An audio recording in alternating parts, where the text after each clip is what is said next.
O ito po ulam natin today. Sa araw-araw na pagbabahagi ko po ng ulam sa inyo, napulsuhan ko na po kung ano yung mga ulam na alam kong magugustuhan nyo.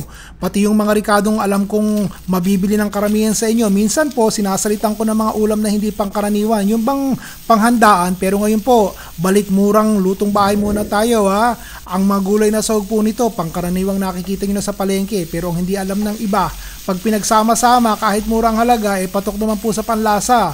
Ang pananghalian at hapunan nyo, hindi na mamalayang nairaos na.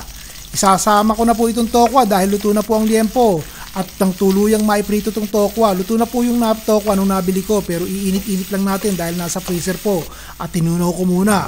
O hahanguin ko muna po ha, pero sa tingin ko ngayon pa lang, naku po, parang napadami po yata itong tokwa baboy niluto ko, kaya hatiin ko. Lutuin natin yung kalahati sa ibang pagkakataon. Ayos po ba? Tipid-tipid lang.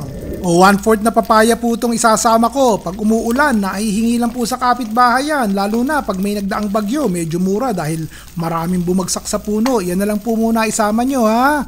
Tsaka natin ituloy ang sibuyas sa gitna. At lutuin sandali bago po isunod ang bawang. Sangkutsahin sandali. Isunod po ang kamatis. Thank you po ha dun sa mga nag-share ng videos ko. Isa na po ba kayo doon? Salamat po ha. Actually, patisan nyo lang po ito. Ayos na ulam na. Kaya po kanina'y hinango ko na. Parang okay na. Pero naisip kong ibalik sa kawali. At ituloy sa ganito. Mas mainam po siguro. Ano sa tingin nyo? Isang latang gata po yun. Tapos patisan nyo na po at ilang patak po ng nor kung gusto nyo gumamit.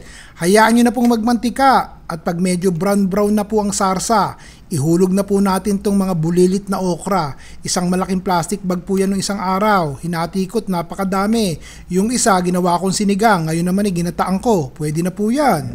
O, tikman nyo po muna. Ayos na po ba lasa? Kung ayos na dagdag na po natin ang ilang piraso ng labuyo.